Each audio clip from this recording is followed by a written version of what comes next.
Morning business breakfast షోకి స్వాగతం. Last night American markets positive గా లాభాలతో ముగిశాయి. అండ్ ఈ నేపథ్యంలో ఎస్జీఎక్స్ నిఫ్టీ ఫ్లాట్ గా ట్రేడ్ అవుతుంది ఈ ఫ్రైడే మార్నింగ్. సో నిన్నటితో మే నెల F&O సిరీస్ ముగిసింది. అసాధారణమైన సిరీస్ ఇది. ఒక స్ట్రాంగ్ సిరీస్, లాభాలు తెచ్చిపెట్టిన series. Mid and small caps లో ప్రత్యేకించి లార్జ్ క్యాప్స్ తో సమానంగా లార్జ్ క్యాప్స్ కంటే ఎక్కువ లాభాలు కూడా వచ్చాయి. For instance Nifty May series లో 6% పెరిగితే స్మాల్ క్యాప్ ఇండెక్స్ 15% పెరిగింది. సో ఈ నేపథ్యంలో జూన్ సిరీస్ మీద కొంత ఎక్స్పెక్టేషన్స్ మొదట్లో బిల్డప్ అయ్యాయి. కానీ లాస్ట్ వీక్ ఆఫ్ మే, గత వారం రోజుల సెషన్ లో మార్కెట్స్ ప్రత్యేకించి మోడీ ప్రమాణ స్వీకారం చేసిన రోజు నుంచి కూడా మార్కెట్స్ స్ట్రాంగ్ గా ప్రాఫిట్ బుకింగ్ కు గురవుతూ వస్తున్నాయి.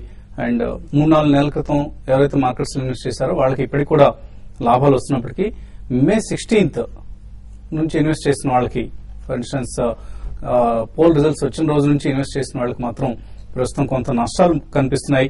ఎందుకంటే లాస్ట్ వీక్ మనం చూస్తే నిఫ్టీ 2% నష్టపోయింది లాస్ట్ 1 వీక్ గా చూస్తే.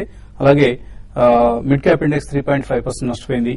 అండ్ రియల్టీ, పిఎస్యూ ఇండిసెస్ 6% వరకు నష్టపోవడం చూస్తున్నాం. సో కొద్దిగా హైయర్ లెవెల్స్ లో ఎంటర్ అయిన వాళ్ళకి నష్టాలు కనిపిస్తున్నాయి ఇప్పటికీ.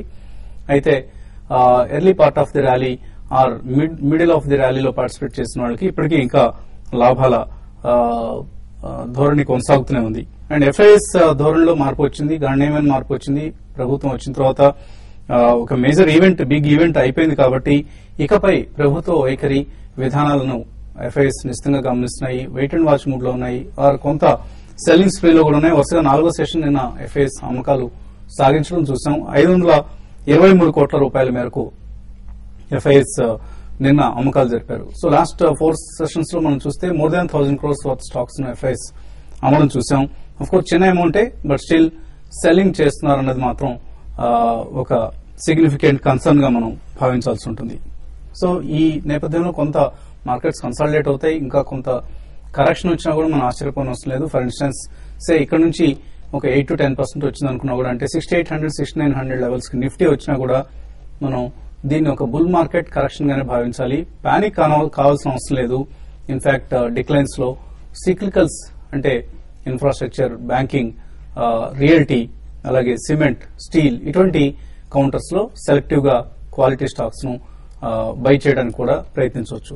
సో ఇది ప్రస్తుతానికి మనకు కనిపిస్తున్న ట్రెండ్. దీని ఈ పరిస్థితి మీద విశ్లేషణ అందించడానికి అనలిస్ట్ సిద్ధంగా ఉన్నారు. సో ప్రస్తుతం మనం జూన్ సిరీస్ లో ప్రవేశించాం. ఇవాళ నుంచి జూన్ సిరీస్ ప్రారంభమవుతోంది. సో జూన్ సిరీస్ మీద మార్కెట్స్ లో ఎటువంటి అంచనాలు ఉన్నాయి? జూన్ సిరీస్ లో ఇండిసెస్ పరంగా ఎటువంటి మూవ్మెంట్స్ మనం ఎక్స్పెక్ట్ చేయొచ్చు?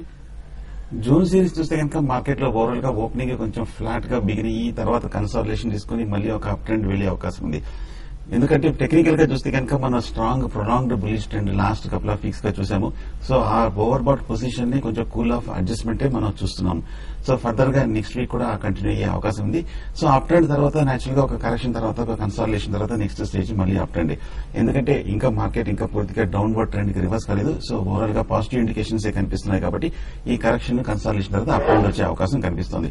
నిన్న మార్కెట్ చూస్తే కనుక కరెక్ట్ గా 7300 బ్రేక్ డౌన్ అయ్యింది కాబట్టి ఒక అప్ ట్రెండ్ కి ఒక చిన్న బ్రేక్ పడినట్టు కనిపిస్తుంది. కానీ కీలకమైన సపోర్ట్ 7200. మనం లాస్ట్ 15 డేస్ గా చూస్తే కనుక 7200 దగ్గర స్ట్రాంగ్ సపోర్ట్ కనిపిస్తుంది. అక్కడ వీక్లీ చాట్లను, డైలీ చాట్లను 2-3 బాటమ్స్ కూడా ఏర్పడింది డైలీ చాట్లు. సో అది కనుక డౌన్ బ్రేక్ అయ్యి కనుక దాని కింద క్లోజ్ అవుతాయి మటుకు మార్కెట్ లో ఒక షార్ట్ టర్మ్ కరెక్షన్ 7000 దాకా వెళ్లే అవకాశం ఉంది. సో అది ఇవాళ బ్రేక్ అయ్యే అవకాశం లేదు. ఎందుకంటే మార్కెట్ హవర్స్ తర్వాత జీడీపీ వచ్చే అవకాశం ఉంది కాబట్టి అప్పటి వరకు మార్కెట్ కన్సాలిడేషన్ లోనే ఉంది. ఒకవేళ ఏమైనా జీడీపీ కనుక మార్కెట్ హవర్స్ తర్వాత వచ్చేది కొంచెం బాగా వీక్ గా ఉంటే నెక్స్ట్ వీక్ మండేని కొంచెం వీక్నెస్ వచ్చే అవకాశం కనిపిస్తుంది. అలాగే బ్యాంక్ నిఫ్టీ చూస్తే కనుక లాస్ట్ కపుల్ ఆఫ్ డేస్ గా కొంచెం 15,000 పైన నిలబడ్డాము.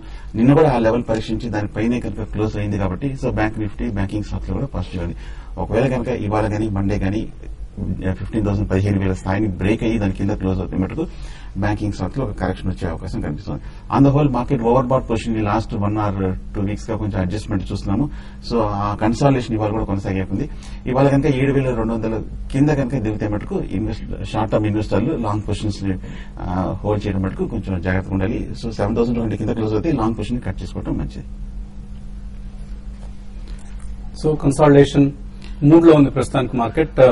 అంటే ఇది ఒక మైనర్ కన్సాలిడేషన్ మిగిలిపోతుందా లేకపోతే డీపర్ కరెక్షన్ అవుతుంది అనుకుంటున్నారా? ఇది కొంచెం డీపర్ కరెక్షన్ రావడానికి అవకాశం కనపడుతుంది. ఎందుకంటే మనకి లాస్ట్ ట్రేడింగ్ సెషన్ లో లాస్ట్ సిరీస్ మనం చూసాము, హెవీ సెల్లింగ్ అనేది రావడం చూసాము. మార్కెట్ లో ప్రాఫిట్ బుకింగ్ అనేది హెవీగా ఉంది. అయితే ఇంతకుముందు మీరు అన్నట్టుగా ఎఫ్ఐస్ అనేది చూస్తే లాస్ట్ 1 వీక్ గా చూస్తే ఎఫ్ఐస్ సెల్లింగ్ లో ఉన్నారు. ఇటు డొమెస్టిక్ ఫండ్స్ కూడా సెల్లింగ్ లో ఉన్నారు. కాబట్టి బయింగ్ అనేది ఈ లెవెల్లో మార్కెట్ లో రావట్లేదు. కాబట్టి మార్కెట్ కొంచెం కరెక్షన్ వచ్చి అరౌండ్ 7,200 గానీ సస్టైన్ కాలేదు అంటే మార్కెట్ 7050, 6980, 6960 ఆ లెవెల్స్ వరకు రావడానికి అవకాశం ఉంది. ఇంతకుముందు లాస్ట్ సిరీస్ లో పెరిగిన విధంగా అన్ని స్టాక్స్ కూడా పార్టిసిపేషన్ అనేది పెద్దగా ఉండకపోవచ్చు. అదే మనకి క్లియర్ గా లాస్ట్ 2-3 ట్రేడింగ్ సెషన్ చూస్తుంటే సెలెక్టెడ్ స్టాక్స్ లో హెవీ సెల్లింగ్ అనేది మనం చూసాము. లైక్ హై బీటా స్టాక్స్ లో, రియాలిటీ స్టాక్స్ లో కూడా మంచి ప్రాఫిట్ బుకింగ్ రావడం చూసాము. దీంతో పాటు ఏవైతే స్టాక్స్ లాస్ట్ ఒక 1 వీక్ గా కొన్ని రిజల్ట్ ఇస్తున్న కంపెనీస్ అంత ఎంకరేజింగ్ గా లేకపోవడం కూడా ఒక కారణంగా చెప్పొచ్చు. ప్లస్ ఎక్స్పెన్సివ్ అనే మాటలు కూడా మనకు పిఈ వాల్యుయేషన్స్ లో కొంత ఎక్స్పెన్సివ్ ఉంటాయి. కాబట్టి ఇవన్నీ దృష్టికుంటే జూన్ సిరీస్ అంతా కూడా ఏంటంటే ఎక్కువ కన్సాలిడేషన్, డౌన్ సైడ్ బయాస్ తో ఉండే అవకాశం ఉంది. అప్ సైడ్ అయితే ఇమీడియట్ గా పెరిగే అవకాశం లేదు. అయితే కొన్ని స్టాక్స్, సెలెక్టెడ్ స్టాక్స్ మాత్రమే పెరుగుతాయి. కాబట్టి ట్రేడర్స్ అది దృష్టిలో పెట్టుకుంటున్నాను. టైం బింగ్ అయితే మాత్రం ఒక ఇంట్రాడే లో ర్యాలీ వచ్చినా కూడా సెల్ చేయమంటాను. ఈవెన్ బ్యాంక్ నిఫ్టీ కూడా కొంచెం వీక్ గా ఉండే అవకాశం ఉంది. అయితే నెక్స్ట్ వీక్ మన క్రెడిట్ పాలసీ ఉంది, అప్పటి వరకు కొంచెం ఫ్లాట్ గా ఉంటుంది. కాబట్టి బ్యాంకింగ్ స్టాక్స్ లో కూడా లైక్ యాక్సిస్ బ్యాంక్ ఒకటి, ఇటువంటి వాటిలో హయ్యర్ లెవెల్ లో సెల్ చేయమంటారు. ఈవెన్ ఎస్బీఐ కూడా హయ్యర్ లెవెల్ లో సెల్ చేయమంటారు. ఓవరాల్ ట్రెండ్ పరంగా చెప్పాలంటే షార్ట్ టర్మ్ కి నెక్స్ట్ 1 వీక్ కి 10 డేస్ కోసం సెల్ అండ్ ర్యాలీస్ అని చెప్తానండి. సో సిఎన్బిసి, టీవీ18, సిఎన్ఎన్, ఐబిఎన్ ఇవి మన ఫేవరెట్ ఛానల్స్. సో అటు న్యూస్ లో వస్తే సిఎన్ఎన్, ఐబిఎన్, బిజినెస్ ఛానల్స్ లో సిఎన్బిసి, టీవీ18 ఇవి నెంబర్ 1 ఛానల్స్ మనకు. ఈ ఛానల్స్ ఇకపై Reliance industries group అధీనంలోకి వెళ్లబోతున్నాయి. Mukesh Ambani ఈ కంపెనీస్, ఈ ఛానల్స్ కు ఓనర్ కాబోతున్నారు. గతంలోనే కొంత ఇన్వెస్ట్మెంట్ చేసినప్పటికీ ఇప్పుడు పూర్తి స్థాయిలో ఈ ఛానళ్లను చేజిక్కించుకునేందుకు ముఖేష్ అంబానీ 4,000 కోట్ల రూపాయలు ఇన్వెస్ట్ చేయబోతున్నారు. నెట్వర్క్ 18 గతంలో ఈనాడు గ్రూప్ ఛానల్స్ లో కూడా except ETV Telugu and ETV news, Telugu news, మిగిలిన ఛానల్స్ అన్నింటిలో కూడా 74% వరకు వాటాలు కొనుగోలు చేసింది. సో ఈ ఛానల్ అన్ని కూడా ఇప్పుడు రిలయన్స్ గ్రూప్ కు చెందబోతున్నాయి. ఇటు in.com కావచ్చు, ఐబిఎన్ లైవ్, moneycontrol.com ఇలా చాలా popular websites, digital media and electronic media network 18 group లో ఉన్నాయి. ఇవన్నీ కూడా అలాగే ఫోర్బ్స్ మ్యాగజైన్ లో కూడా కంట్రోలింగ్ స్టేక్, ఫోర్బ్స్ ఇండియా లో కంట్రోలింగ్ స్టేక్ కూడా రాఘవ్ బెహల్ ప్రమోటెడ్ నెట్వర్క్ 18 కే ఉంది. ఇవన్నీ ఇప్పుడు రిలయన్స్ ఇండస్ట్రీస్ గ్రూప్ కు చెందబోతున్నాయి. సో మనకి డిస్ప్లే చేస్తున్న ఛానల్లో కొన్ని మాత్రమే, ఇంకా చాలా ఛానల్స్ ఉన్నాయి. అటు music channels, entertainment channels, news channels ఇవన్నీ కూడా రిలయన్స్ గ్రూప్ కు చెందబోతున్నాయి ఇకపై. సో సరికొత్త మీడియా మొఘల్ గా, ఇండియన్ మీడియా మొఘల్ గా ముఖేష్ అంబానీ అవతరిస్తున్నారు ఈ ఎక్విజిషన్ తో. కాలర్స్ లైన్ లో ఉన్నారు. ఫస్ట్ కాలర్ ఖమ్మం నుంచి Satish. Hello. Hello, good morning sir. Good morning, అడగండి సార్. ఆంధ్ర బ్యాంక్ స్టాక్ 1 లో ఉండొచ్చు సార్. నేను 85 రూపీస్ తీసుకున్నాను. ఏది ట్రేడింగ్ కోసం తీసుకున్నారా? ఇది కాదు సార్, హోల్డింగ్ కోసమే తీసుకున్నారు. ఆంధ్ర బ్యాంక్ హోల్డ్ చేయొచ్చా? హోల్డింగ్ కోసం అయితే మటుకు ఆంధ్ర బ్యాంక్ హోల్డ్ చేయొచ్చండి. మనం ఈ ర్యాలీలో చూస్తే కనుక 60 రూపాయల నుంచి 100 రూపాయల వరకు పెరగటము, 100 రూపాయల దగ్గర కూడా కొంచెం పటిష్టంగా నిలబడుతుంది. ఆంధ్ర బ్యాంకే కాదు, పిఎస్సీ బ్యాంక్స్ అని కూడా స్ట్రాంగ్ గానే ఉంది. ఒకవేళ మార్కెట్ ఫర్దర్ గా దిగితే కనుక మాక్సిమం ఒక మైనర్ కరెక్షన్ ఒక 90 వరకు వచ్చే అవకాశం ఉంది.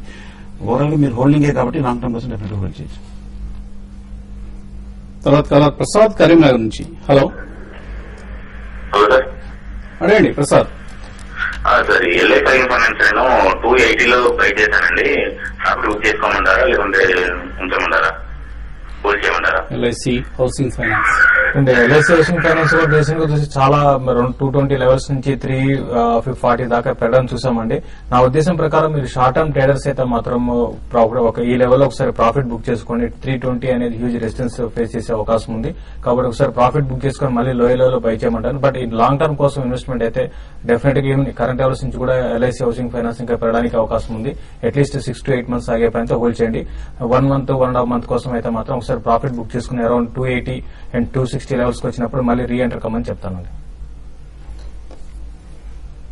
అలాగే నెట్వర్క్ 18 లో ఉన్న మరికొన్ని ఇంట్రెస్టింగ్ ఈ కామర్స్ సైట్స్, మనం సినిమా టికెట్లు ఈ మధ్య ఎక్కువ మంది నెట్ లో బుక్ చేస్తున్నారు. bookmyshow.com ఇది కూడా నెట్వర్క్ 18 గ్రూప్ కు చెందింది. అలాగే యాత్రా.com టికెట్స్, మనం ట్రావెల్ టికెట్స్ బుక్ చేసుకునే సైట్, ఇది కూడా నెట్వర్క్ 18 గ్రూప్ కు చెందింది. సో ఒక అతిపెద్ద conglomerate media conglomerate Reliance Industries Mukesh Ambani అధీనం కానున్నది. ఇది మీడియా ఇండస్ట్రీలో కొంత కన్సాలిడేషన్ కు భవిష్యత్తులో దారితీసే అవకాశం కూడా కనిపిస్తుంది. And network 18 TV 18 share holders కు ఓపెన్ ఆఫర్ కూడా రాబోతుంది. సో షేర్ హోల్డర్స్ ఈ అంశాన్ని గమనించాలి. మరిన్ని కాల్స్ తీసుకోబోయే ముందు కాసేపు ప్రకటనలు.